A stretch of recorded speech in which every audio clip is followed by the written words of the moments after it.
Hey everyone, thanks for joining us today on Ecoffee with Digital Web Solutions. My name's Matt Fraser, and on the show today, I have with me Aaron Templar. Now, Aaron is the founder and principal strategist over at 3 Over 4, which is a boutique brand and marketing agency located in Denver, Colorado. He's been doing marketing for over 20 years and is involved with the American Marketing Association as a professional instructor, past president, and volunteers for their National Professional Chapters Council.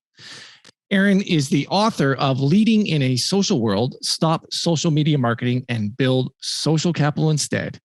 And in addition, Aaron is a trained percussionist who attended the Berklee College of Music. He is the live music director for the Indian dance troupe Mudra Dance Studio, performing regularly on Dole and other percussion instruments. So welcome, Aaron, and thank you so much for joining us. Thanks, Matt. I love that you dug up the music stuff. That was really fun to hear. Thank you. Yeah, I found it so unique that you are is it Dole? Is that how you say it? I looked it up, the pronunciation of the word. If you can sneak a little H in there, that's Dole, that's Dole? how it's pronounced. Okay. Yeah. I was very intrigued with your the fact that you were on your profile. It said that I don't know if I'm saying this right on your Twitter profile. It says some call you the Gora Dole Walla. And I don't know what that means. Could you explain to us what that means? Yeah, of course. It's a fun nickname that the Indian community here in Denver has kind of given me. So the Dole is a drum from North India. It's used in Bhangra music. Very celebratory, very dance-centric music. And so I learned to play it here in Denver a while ago, maybe almost 10 years ago now, probably. And it's used in a lot of weddings where there's a procession that brings the groom into a wedding called a barat. And so I started getting calls to play these barats, and there's really no one else here in Denver that plays this drum, or there wasn't before I started playing it, kind of teaching some other folks. So I was kind of this is a strange hobby, but I'm this odd first call Dole player for Indian weddings throughout the summer. And then, as you mentioned, I'm also I played percussion for an Indian dance studio, including playing the Dole for it. So the Indian community started calling me the Gora Dole Walla, which means the white guy who plays the drum. Basically. That's awesome. I was like, man, I got to ask him what this means. That is so amazing. Like, how did you gravitate towards that instrument, and just what made you get started with wanting to play that such a culturally unique instrument? Well, it's just, I've been really gifted and privileged to be kind of let into the Indian community by way of my wife. She is of Indian descent. And cool. Through this dance studio and the community that she's really involved in. It's, as you mentioned, I went to Berklee to learn how to play drums, and was going to be a professional musician for a while in my life. And then, there's in Indian weddings, there's often, a tradition where a family member will perform a dance at either the reception or an event that precedes it called the Sangeet. And my wife once was asked to do this for a very close friend of hers, essentially a sister. And she said, you're going to have to dance with me in this. Usually the husband does it too. And I said, well, I'm not much of a dancer, so why don't I learn how to play Dole and you can dance around me? And that's sort of how it started. And then word spread pretty quickly that I was playing the drum, and that's how it all came to be. Oh, wow. So did you go did you learn about music before you learned about marketing? Did music come first? Yep. Music definitely came first. Berklee was my first foray into college. And then I ended up deciding to not pursue music full time, got an English lit degree, was working in the mailroom for a marketing software company, and then just sort of worked my way up and built a career in marketing that way. So I would say kind of like the Dole, marketing kind of found me more than I found it. Is probably a more accurate way to put it. That's very interesting. So that leads me to my next question, which is like, how did you make that transition? You went to school, you got a job working for a software company in marketing, and then it just grew from there. What was the first thing what was the first thing that you said, hey, I want to do marketing. This isn't for me. Yeah, that's a good question. I'm not sure that it was ever a thing. It just sort of kind of built.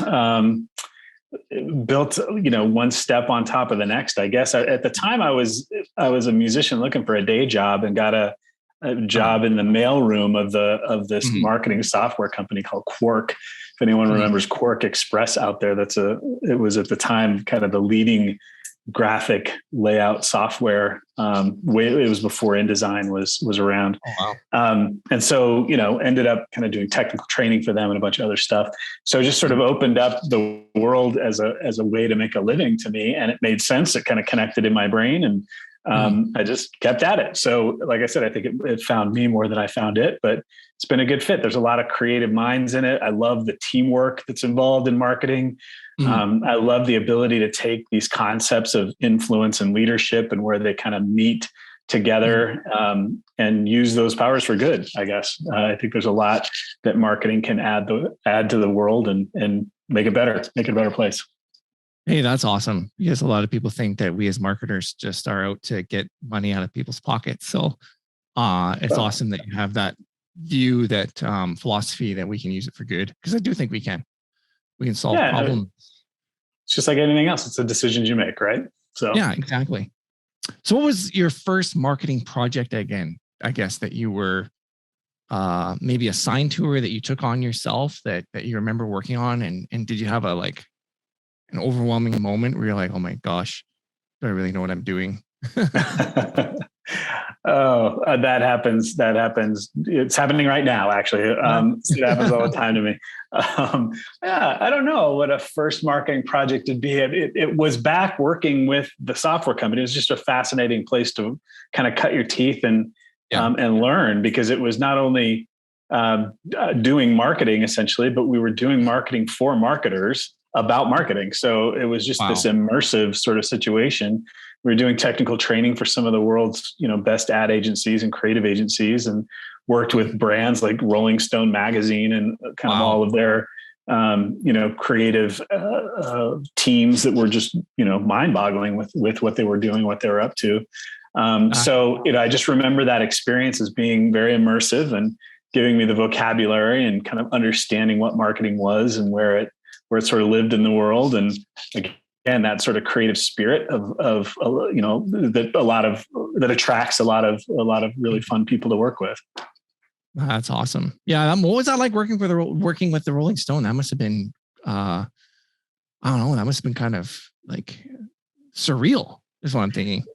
Yeah, it was pretty cool. I mean, I had sort of a peripheral, I guess, role at the time, but Quark was making this software called Quark in Media. This is, if anyone is out there that knows anything about Quark, it's a blast from the past.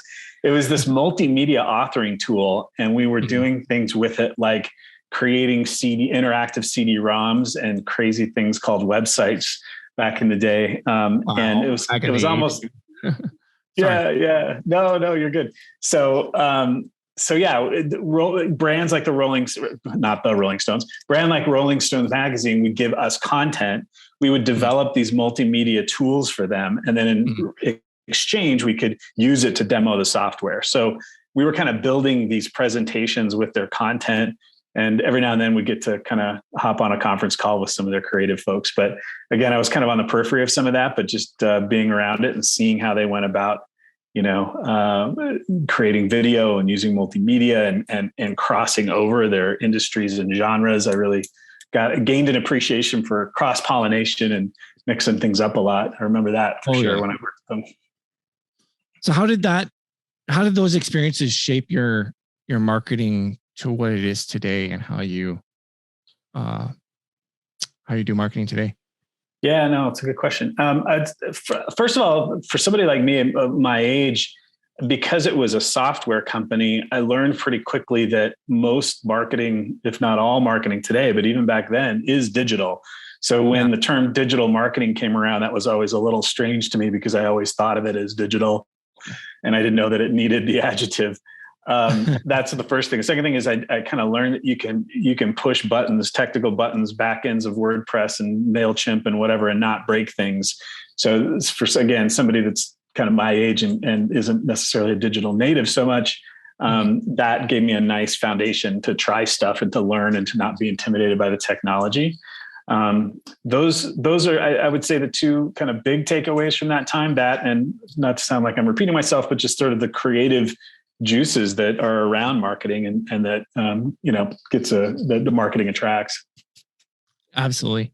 Do you find that marketing, the creative side, I guess what I'm asking, do you find that as a marketer that we have to use both sides of our brain? Some people debate whether that's even true or not, but the left brain analytical and the right brain creative.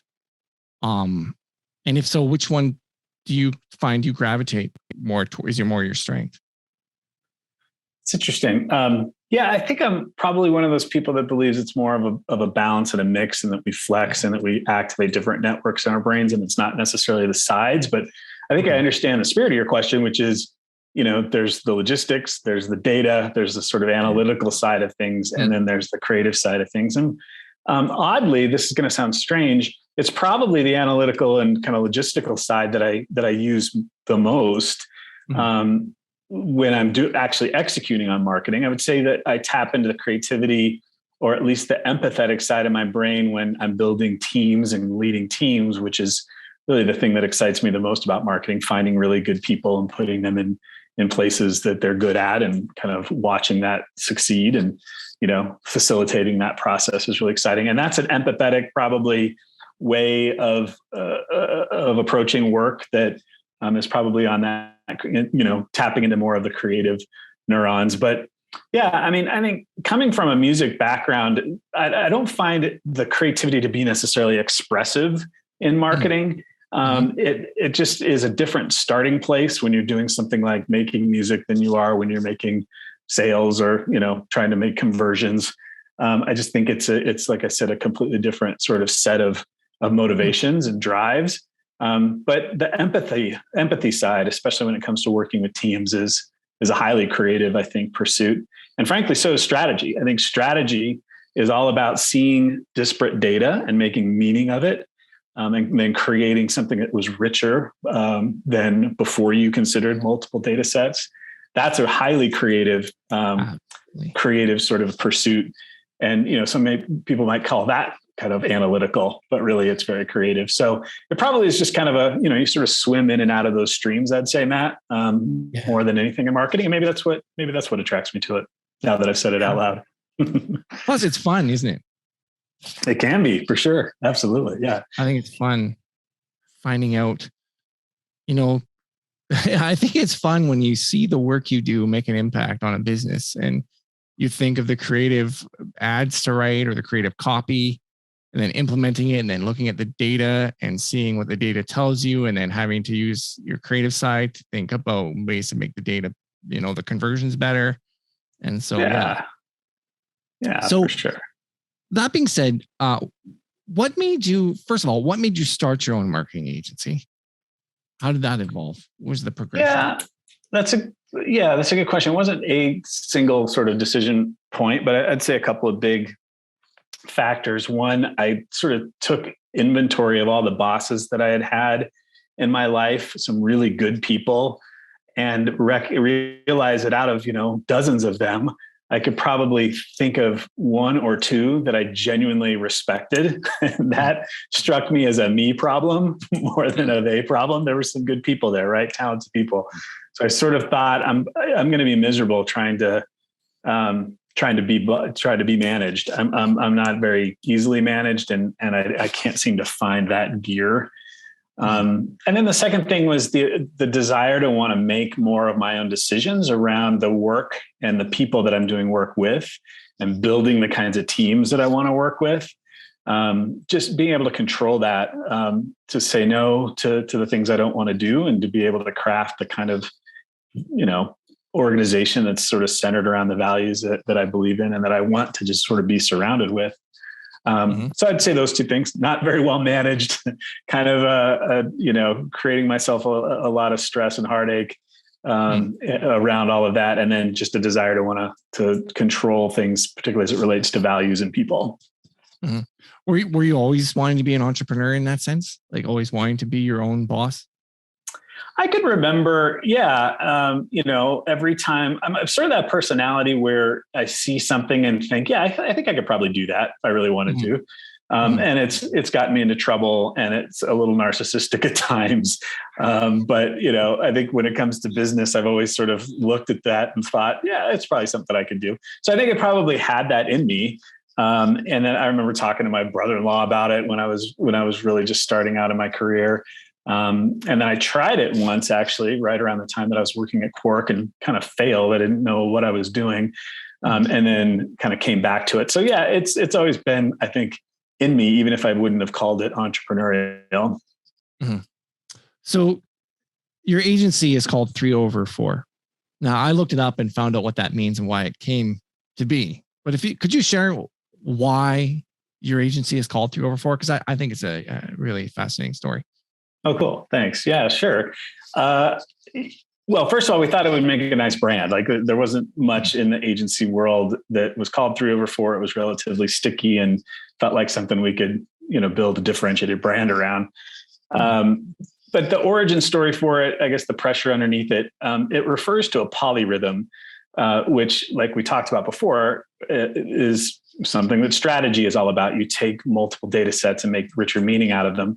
A polyrhythm is when you play the same different amounts of beats in the same space and time. So if you can imagine, let's say 3 seconds, or let's say that 8 seconds pass.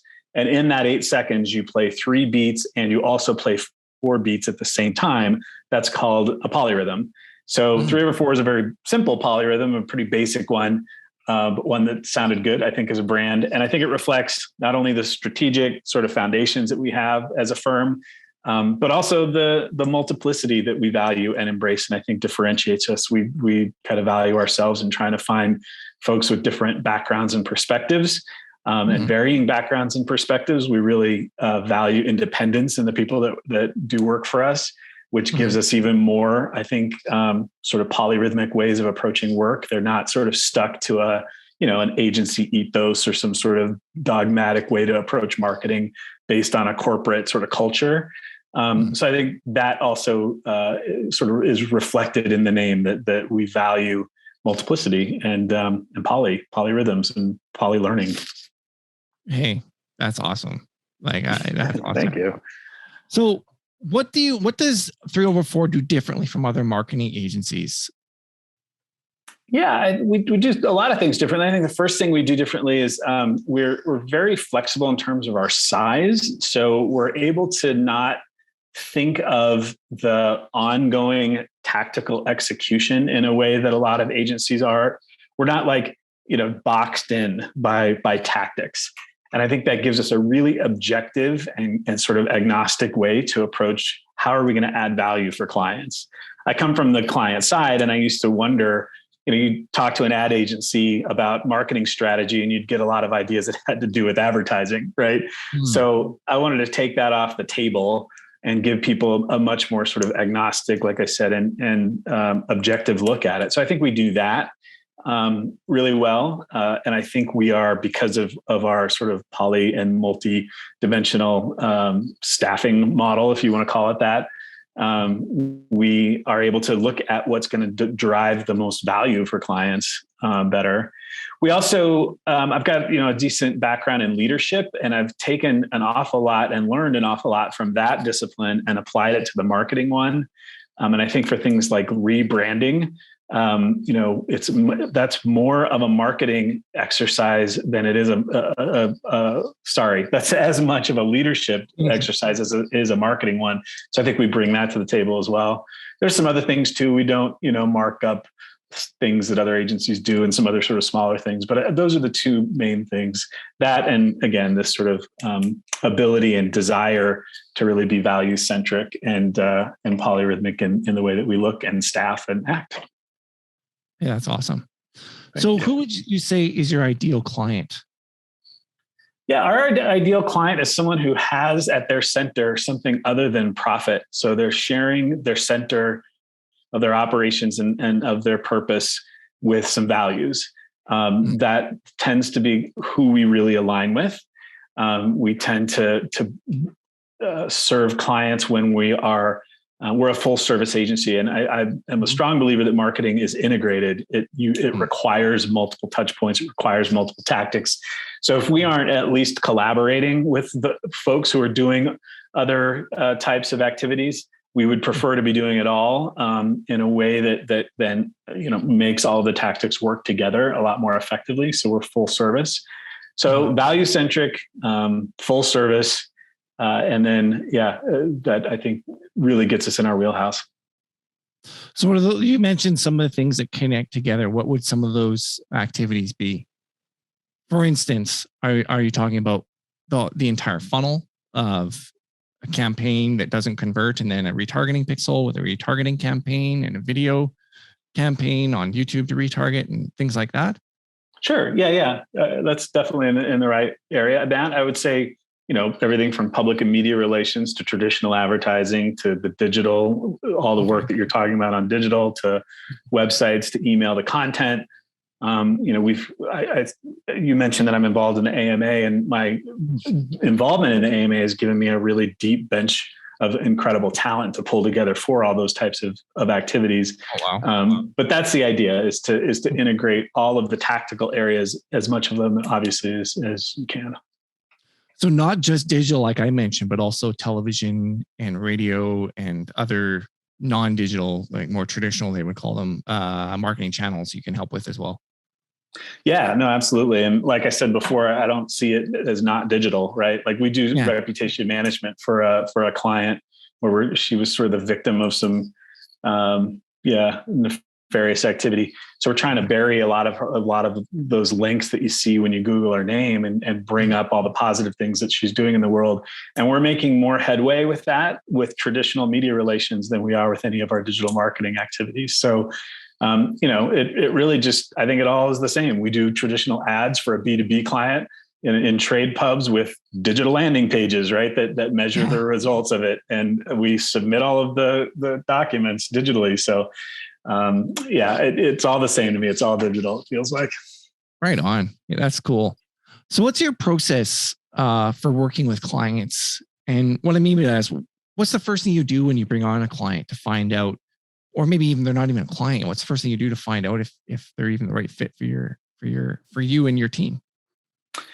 Yeah, just, I don't think that there's a really specific process other than trying to get to know them a little bit beyond their work. I think, these social contracts are a lot more binding than any kind of transactional one. So we want to make sure that we're connecting and that we're aligning, that, we're not sort of talking over each other. I would say that's a really important part in the process, to make sure that we're not going to have miscommunications down the line. We spend some time asking for value statements and diversity statements and all of that to make sure that the values align, like we talked about earlier. And then if there's like a strategy alignment as well, so not that they need to have one, but that they value strategy, so that we can spend some time on the strategic side of things without actually executing. That'll give us a good sense if we can add value or not. And then we build out a scope and get to work, hopefully, if it's right. That's awesome. That is awesome. So what are 3 of the biggest challenges you've had to overcome in your business? That's a good question. I think one of the things that people don't really talk about with entrepreneurs and how to be successful with your own business is how to set your life up outside of your business so that it facilitates that. Like if you are trying to start something up, you need to sort of understand how much you're willing to burn through and how you can tolerate lean months. And, if you really need that Audi and personal shopper or whatever. So some of those challenges I would say early on were, getting the life sort of in order so that I it's really we, it's my wife and I, to be able to kind of manage that and clear expectations and communications between the two of us, so that we're not having, fights over money and sort of being vulnerable around failure and how we can talk through that and work through that. I think that was really important. There were some really important sort of obstacles there, I would say.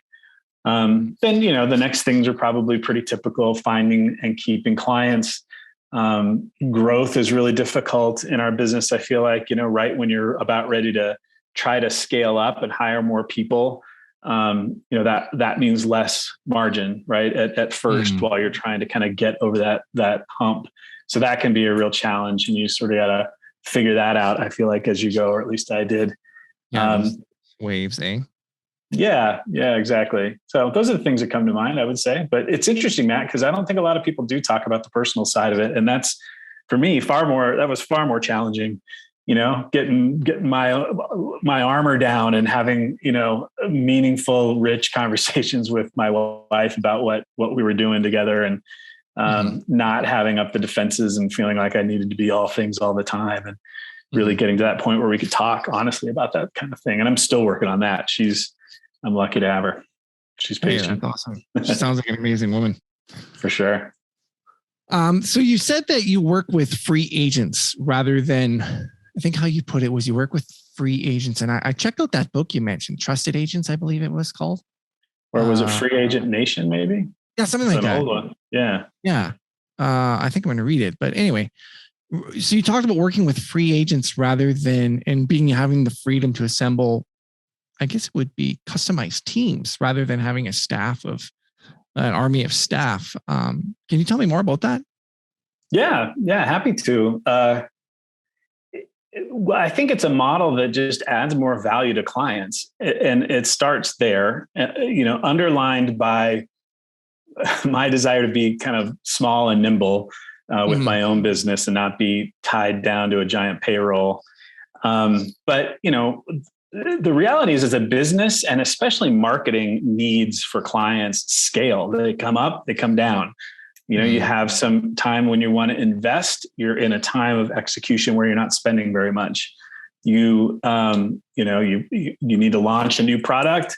You need to cut back on some products on the dogs that are sucking revenue out of your business. So it never made sense to me why a giant agency would be staffed with a bunch of people that would be not flexible like businesses and the businesses that they serve and the people that they serve. So there's that. We can flex up and down depending on our clients' or prospective clients' needs.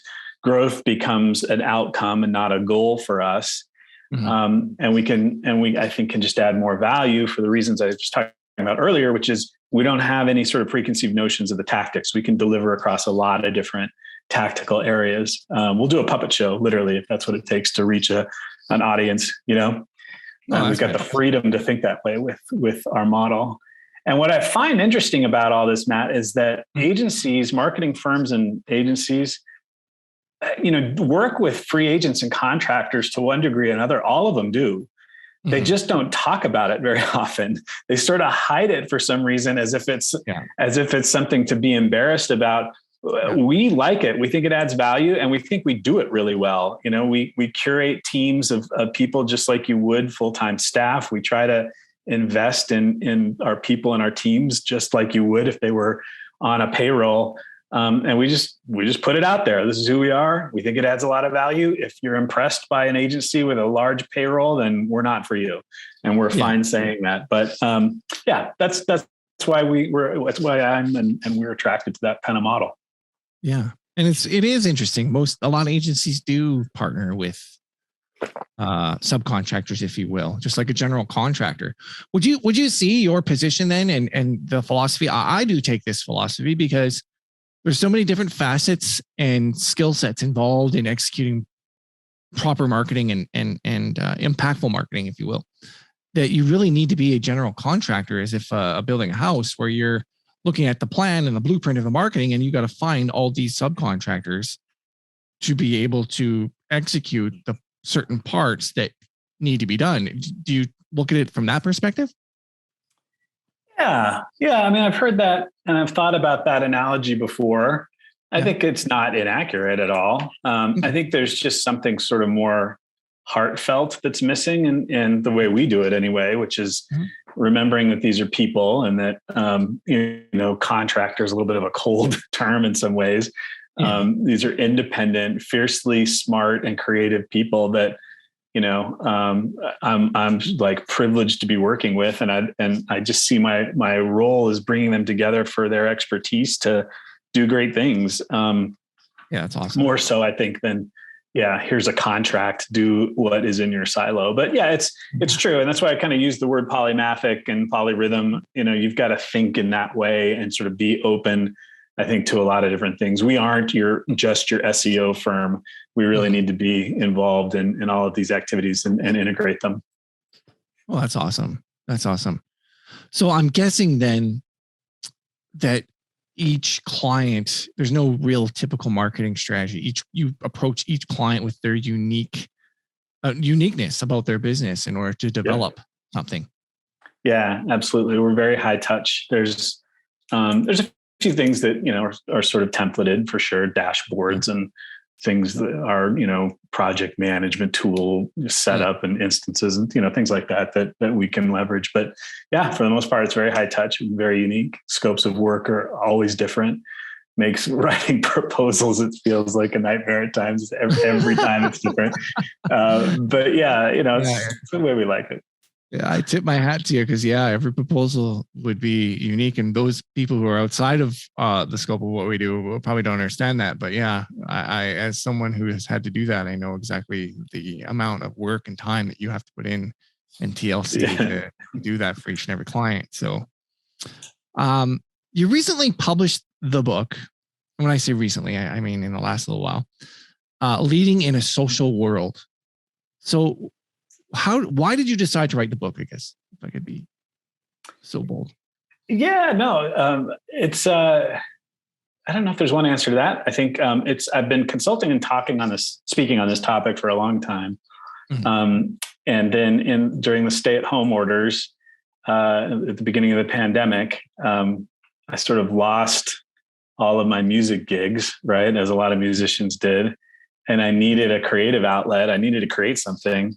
And I had been meaning to and intending to write this book for a long time. So I thought, okay, I'm going to bust it out. So that sort of logistically is I guess why. Broader than that, I've always believed and sort of been on a mission that marketers need to elevate the way that we think about what we do.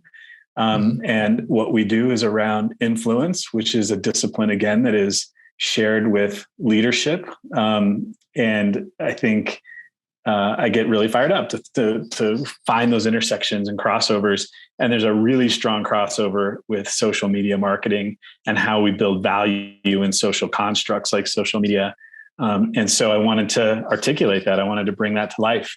What are the leadership skills that really drive value in social constructs like social media, not the social media marketing perspective that we tend to be so myopic around. And then how do we break down the biases that are associated with how we view the data?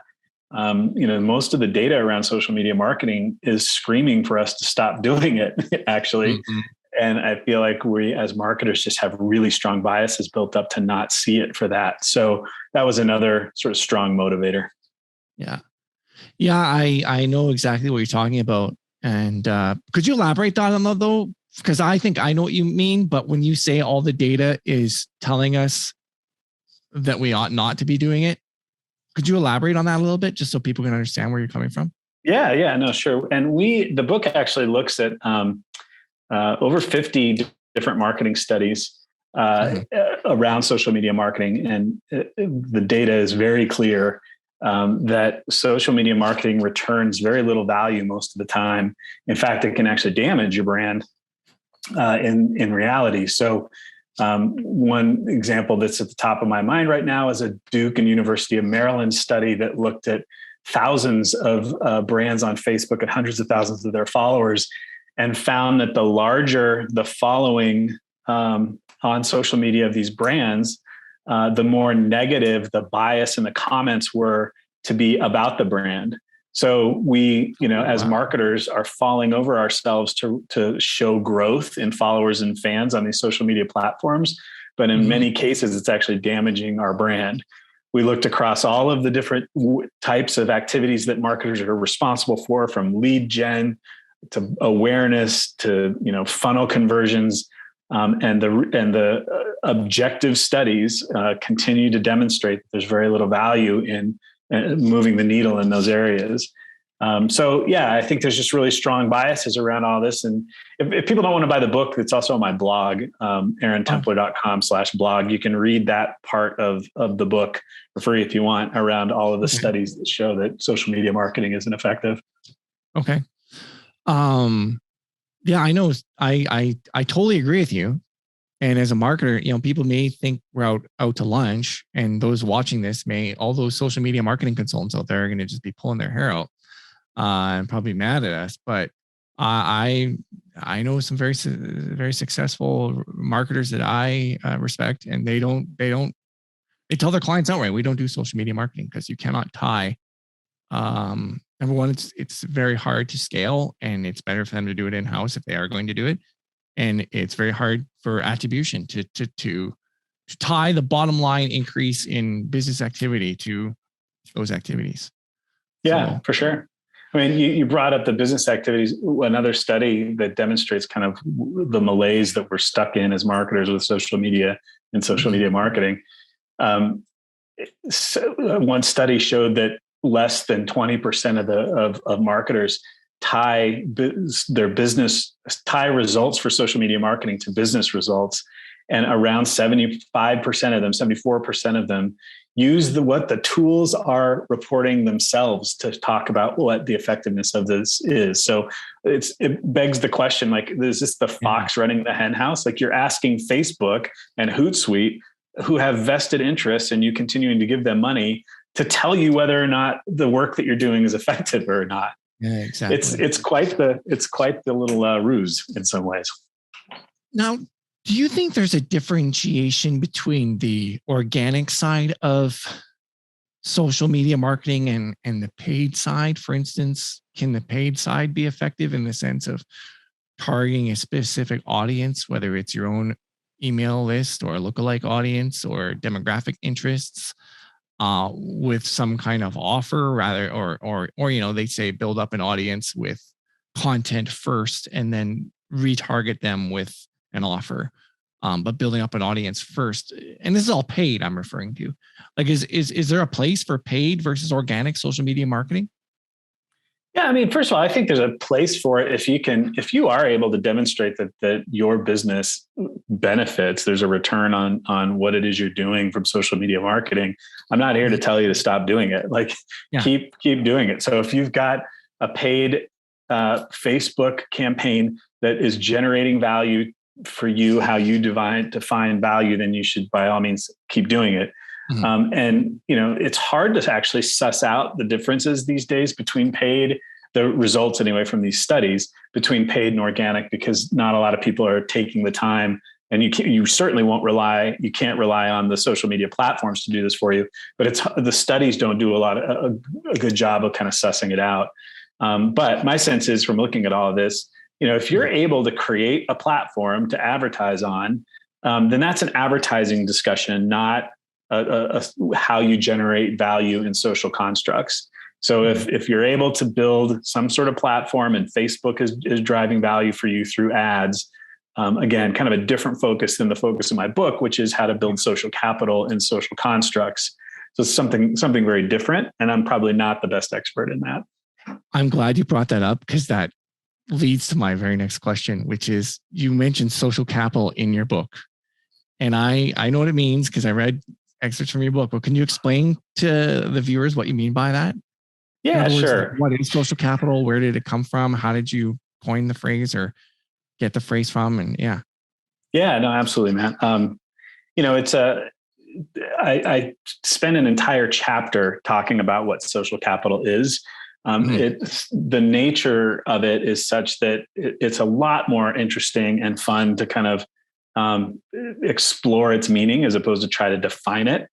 But essentially, there's different types of capital. So there's, financial capital, there's human capital, and managers and leaders in organizations, if they can measure and manage those areas of capital, they want to do what they can to maximize the return.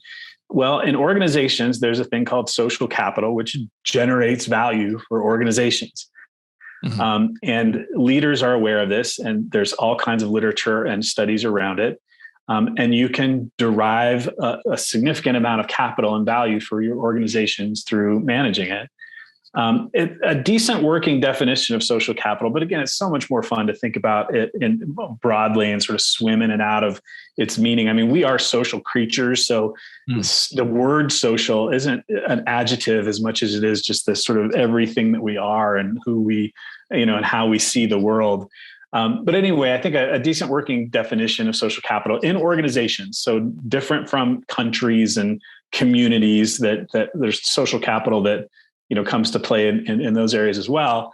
But it's a resource of relative wealth or relational wealth for individuals, but also collective working professionals. So I can gain social capital as a person if I take part in the American Marketing Association, but I can also generate it for my brand and for my organization. So individual or collective working professionals created by investing and managing the configuration and the actual working operation of your networks and their what's called durable social relationships. So a relationship that's durable, lasting, and actually exchanges value. So that's what social capital is. It generates value in organizations across a myriad of places, from knowledge sharing to innovation, even supply chain, but also access to privileged networks, which is really the myopic focus of social media marketers. Our eyeballs get big and we start to drool thinking about having friends of friends do the selling for us. And we think that by accessing those networks, we're going to be able to somehow market effectively, which is not the way that social capital works in social constructs, and why I think the marketing data that we were talking about earlier demonstrates that. Yeah, that's amazing. So you wrote in the book that businesses, and you wrote an article that was published on Marketing Profs about why you should, I don't know if it was why you should stop doing social media marketing, and correct me if I'm wrong, but and where it should go instead. And you mentioned that it should become, instead of a marketing task, a customer care task. So why is that you think it's important for businesses to transition, or businesses, organizations, from social media marketing in the marketing department to the customer service department? Well, there's a couple of answers. That the sort of simple, banal one is your customers are demanding it. So you better be doing customer care on social media. Yeah. There's a couple of really interesting studies about how organizations seem hell-bent on ignoring the data that, we are demanding customer care be done on social media now. And I think it's because marketers sort of have their hands on the levers and are unwilling to let go of it, but probably a different discussion. The broader and more interesting answer is that it's a better fit. So social constructs, the value that's generated in social constructs is social capital. And that is derived through learnable leadership skills that the book details. And one of them, just to give you an example, is reciprocity. So reciprocity is both an outcome, but it's also required to build social capital. And it flattens a relationship. So you and I, Matt, need something from each other, and we're going to come together to provide that value for one another. That's what customer care is. A brand necessarily has to step back, listen, and become an equal partner with their customers in that type of relationship. And that's exactly what a social construct demands. Any kind of hierarchy, or sort of even perceived hierarchy within social constructs, and social capital is killed. So brands who are trying to work somebody through a funnel, or thinking of themselves as in control of activity in a social constructs, that's a very different pursuit than that sort of reciprocal, flattened relationship in customer care. And social media is built for that. It's a social construct, just like any other social construct that is built for it. Does that make sense? I hope I explained that well. Yeah, like there's more value in, number one, customers are demanding it. If I could rephrase repeat what you said and what I heard. And it's interesting because there's this company that I won't name that I couldn't believe it. Well, I guess I can believe it, but someone complained about their product. And they were wanting to, and the person replied, the company replied with, "We don't social media is not one of our support channels. So therefore, we're not going to reply, go to our support channel. And it's like, I don't even know if they said go to the support channel. It's crazy to me in this day and age that you're ignoring that. You said customers are demanding it. Yeah, they are. And yet you're saying no. Like, you don't say no to customers. Right. And then that it is also a place where social construct and social capital is there. And it's what, it's what can make people, you can reach them more easily by providing that customer service and in those with that avenue than just trying to sell them something. Yeah, no, I think that's really true. Sorry, go ahead. Sorry, my apologies. Are there examples of businesses and organizations that have done this? I know you had mentioned one, which I think is probably I didn't even know until I read your book. And I'm speaking of Xbox. What Microsoft did with their. Could you tell me a little bit about that? I mean, I read a little bit about it, but I had no idea what they did. I found it fascinating.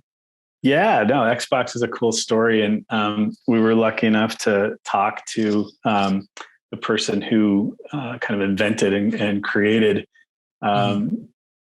their social media channels. She was wonderful. And she is a telling sort of example of it's not the social capital the social media technical skills that matter. She didn't even have a Twitter account when she created this sort of incredible support system. Xbox is a good example. They've met their customers right where they needed to be and have created a really powerful and valuable customer care team and process on social media. So that's detailed in the book. The other one is Zappos, who I spoke to several people of their senior customer care team. They've got a ton of lessons to learn. They've been doing it since the beginning. It's really what's driven them to be involved in social media, and they're deriving all kinds of value from that. The senior director of customer care told me that the CEO, Tony Hsieh, rest in peace, told him to just get on social media and start interacting with customers. And he said, we didn't invent the phone, but when it rang, we picked it up. Was kind of his opinion about that. And then there's a big case study in the book too, British Telecom, who saved several billion pounds on moving resources from their traditional customer care channels over to social media. How and why they did that is really interesting, and how they measure it also is really interesting. So yeah, there's several examples of that, and there's more data again around the expectations that customers have and how most brands are falling short in meeting them. They're just sort of ignoring those cues. Wow. Do you think that that's going to change? I mean, yeah, I think for the most part, this part of the book isn't necessarily groundbreaking. I think it already has. I mean, I think a lot of people understand it and are on it. I think that there's, good examples and bad examples. I really do think that the reason I wrote that part of the book and was to illustrate how social capital is generated in social constructs and how that stands in contrast to marketing, first of all. And second of all, to really just kind of, shed a light on for CEOs and those who are making decisions where their social media dollars are going. Maybe they can listen to somebody other than the marketing folks who are sort of, clinging to those budgets and those FTEs and whatever else other reasons that we have for, resisting change. Yeah, exactly. So what are some tips that you would give to a business that wanted to actually follow this path of transitioning from the marketing department to the customer care?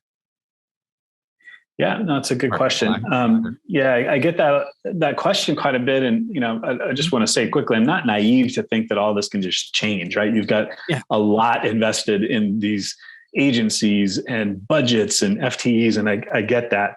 But I think the place to start is to have an honest conversation about data. Really look at and how you're measuring the value of your social media activities. And every single data point that you're seeing, ask, does this demonstrate value? And as importantly, where is it coming from? If it's coming from a social media platform, start digging in and seeing if you can start measuring it in a different way. And the tools are there, right? We can goal set with analytics and tag manager and follow channels to follow the people who come to us through various channels like social media. And if they click on a contact us form or however you're measuring value, you can get to that. So start having a really honest conversation about the data.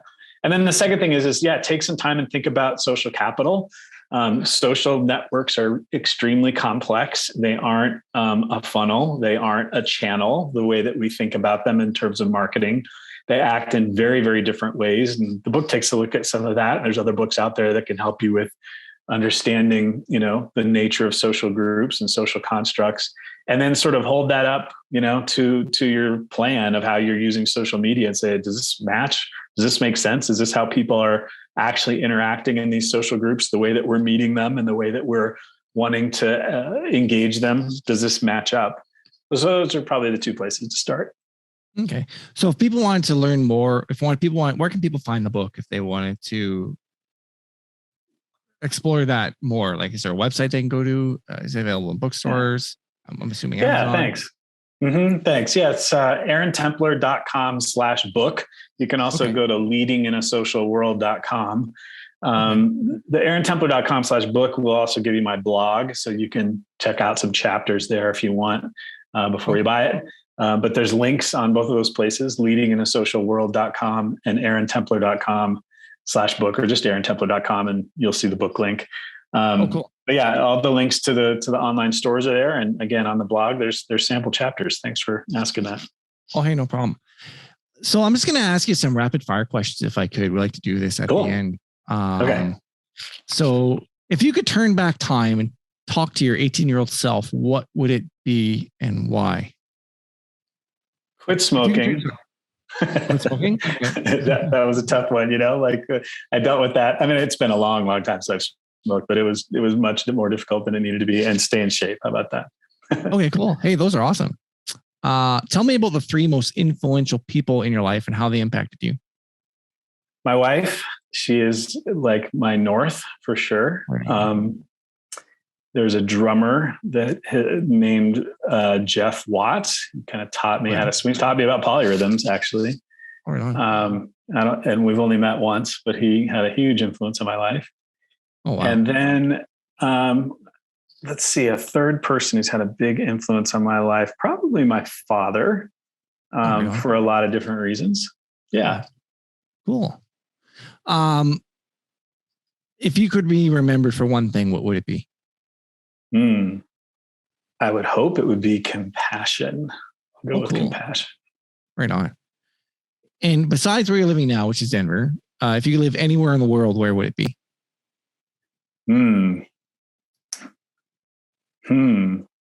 Well, since I would be living with my wife and she's a big skier, we'd probably have to be somewhere around some mountains. So maybe up where you're at, maybe in Europe, near the Alps, something like that. Oh, yeah. Yeah. Right on. I'm not a big skier, but that's what keeps her happy. So we'd have to have some mountains around. Well, hey, Jasper National Park and Banff were on the top 10 lists for the best places to ski in the world. Oh, yeah. Hell yeah. Yeah. That'd be fun. Sweden beat, I think someplace in Sweden or Switzerland came first, but anyway. Nice. If you could have coffee with any historical figure, who would you choose? Ooh, I'll go with a musician, a younger Wayne Shorter. Okay. Wayne Shorter's still alive now, so maybe now too would be great. Yeah, Wayne Shorter. Well, maybe he'll see this and he'll take you up on it. What was your favorite subject in school? Yeah, music. Yeah, I mean, if jazz band wasn't in the morning, Matt, I'm not sure I would have gone to school. They did a smart thing by putting jazz band in the morning and got us all there, and engaged. So, yeah. What was your favorite trip that you've ever taken? This could be a recency bias, but we went to Mexico City not too long ago, and that was a really fun trip. But we also traveled to India to see Niti's family, and those are always great trips. Just it's become kind of familiar to me, and seeing her family and everything. So those are great trips too. All right, on. Are you an introvert or an extrovert? I'm an ambivert. I think I flex between the two pretty well. Oh, yeah. Cool. Yeah, I think as a marketer, you have to be. Yeah, I think you're right. And what's your favorite color? color, blue, I guess. Oh, fantastic. Yeah. Well, Aaron, I want to thank you very much for joining us on the show today. If you'll bear with me before we all end the recording, and I'll have them edit it. But again, I want to thank you for joining us today and being on the show, and really appreciate you taking the time out of your day to do this. Thank you, Matt. It was a real privilege to be on with you and kind of share your platform here. So thank you for having me. Appreciate it. Thanks very much.